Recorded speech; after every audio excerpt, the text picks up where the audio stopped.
Hola, hola! My name is Zulean and welcome to Una Preguntita. As a Texas Rican, my life has been anything but traditional. I went from studying engineering to farming in Hawaii to building a career in nonprofits before diving into entrepreneurship. Every twist and turn taught me something new. But let's be real, life doesn't come with a manual. In Una Preguntita, we always begin con una pregunta, a question.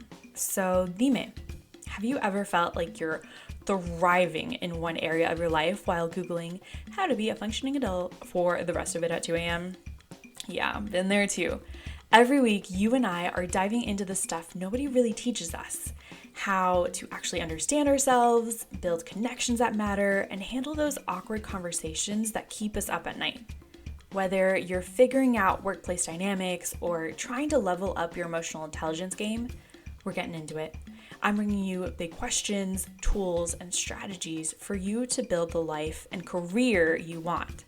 No filtered perfection, just honest conversations and practical ways to grow into your unapologetic self. Grab tu cafecito, get comfy, and let's figure this out together.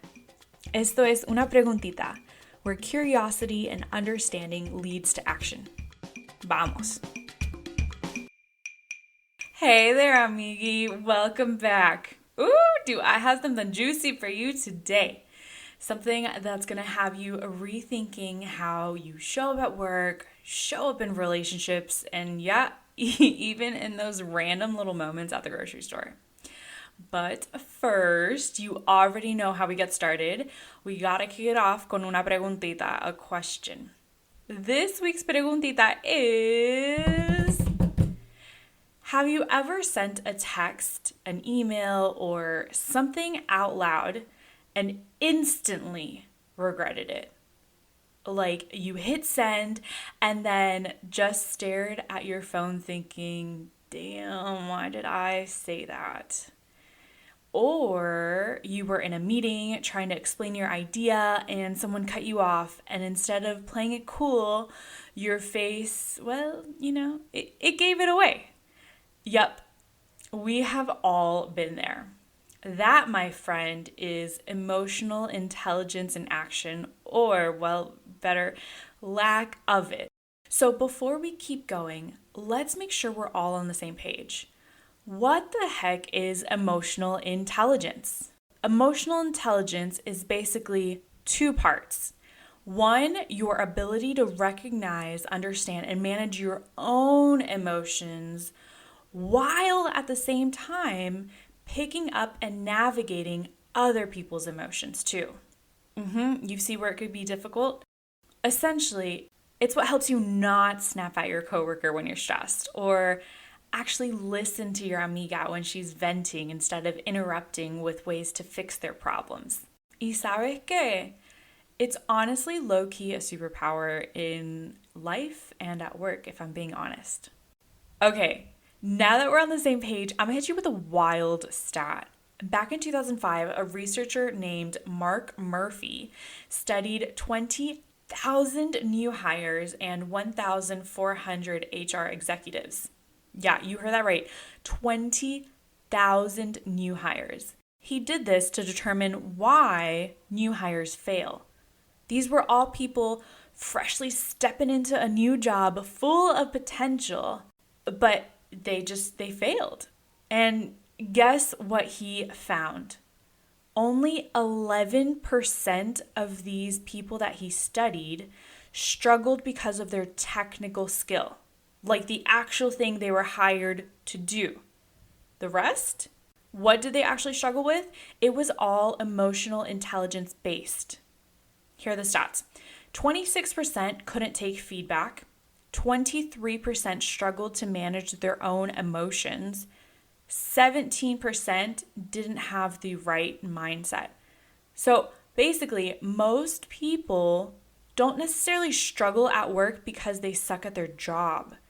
They struggle because they don't know how to handle people, stress, or themselves. Mira, cuando yo leí eso, when I read that stat, I was shook. Pensé, man, how many times have I seen this play out in small increments? You ever had a coworker who couldn't handle feedback without shutting down? Or how about a boss who made everything feel like it was the end of the world? O a lo mejor, maybe it's you, realizing that sometimes you let your emotions take the wheel and regret it later. Honestly, same. We are human after all. Pero there's a silver lining. Emotional intelligence is a skill. Now, what does that mean? It means you can learn it. Just like you learned how to format an Excel sheet or how to run a meeting or parallel park, shout out to all my city drivers, you can get better at it. By this point, you're saying, yup, I can use some sharpening if I'm gonna be honest. What do I gotta do, Zulean? O por lo menos, or at least you might be saying, what can I share with my team? Amigui, I got you. Let's dive into it. Ya tú sabes, I'm coming at you with 3 points.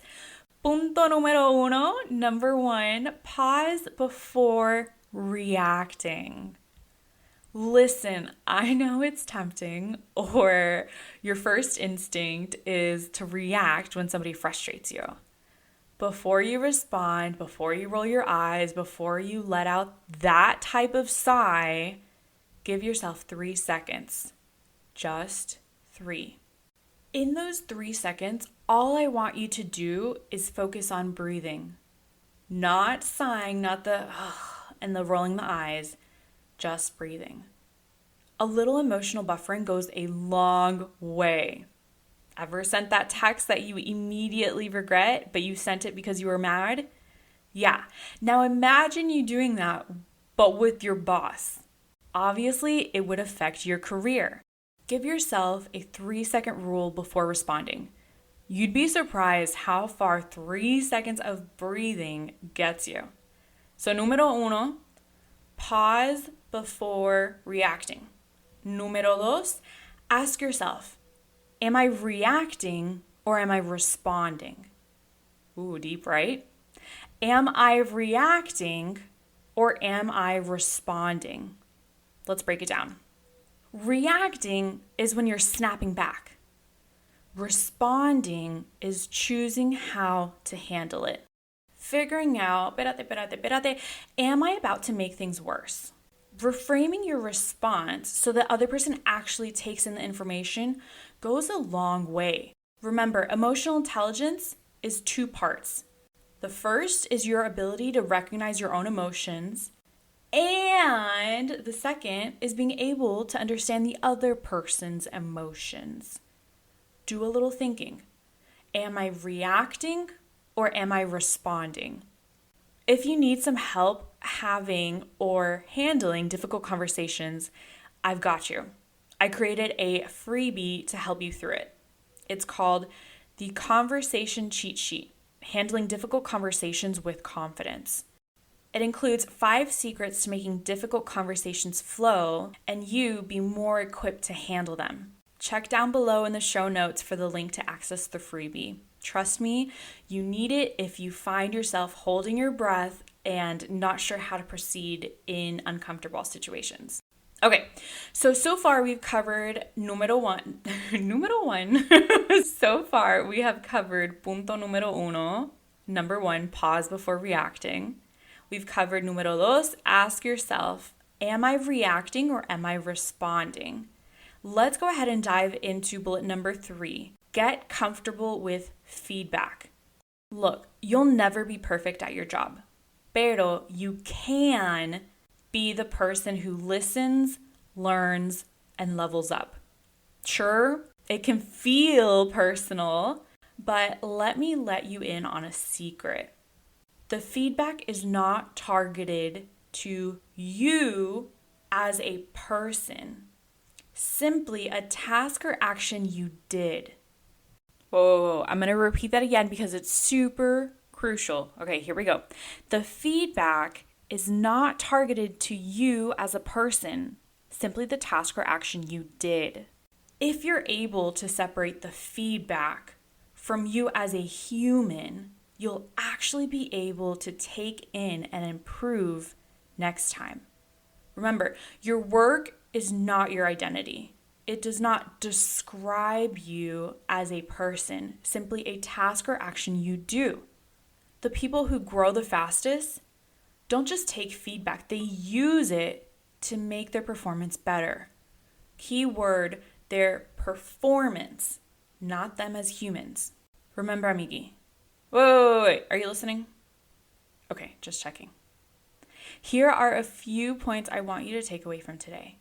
Emotional intelligence is the thing that separates thriving professionals from struggling ones. Most people don't fail at work because of their technical abilities. They struggle because of emotional regulation, communication, and mindset. Skills will get you in the building, but emotional intelligence keeps you there. And the fix, the 3 points we talked about, number 1, I'm going to repeat it again so make sure you're listening. The fix is number 1, pause before reacting. Give yourself those 3 seconds. Number 2, ask yourself, am I reacting or am I responding? The way you react makes all of the difference. And punto número 3, number 3, get comfortable with feedback. Detach yourself from your work and your performance will see a big shift. Zulean. Zuli. Mamita. ¿Y qué aprendiste hoy? Thanks, Mama, for asking. So, this week, I was chatting up with my uncle Theodmund, and we were talking about a bigger topic, but I just couldn't get this thought out of my head. And it was a tiny part of the bigger conversation, but that thought was, we think finite resources are infinite. No, I'm not talking about the environment right now. I'm talking about people. Theo and I were discussing businesses that a common struggle point tends to be turnover. They say, oh, we're like a revolving door here. We hire people and then they leave us and we can't rely on anybody. When you dig a little deeper and ask, well, how are you retaining them? Most businesses, they don't offer competitive pay. And this isn't necessarily to target businesses and say you're not doing a good enough job. It's the reality right now, right? To give you a little perspective, the minimum wage in Texas since 2009 is still $7.25 per hour.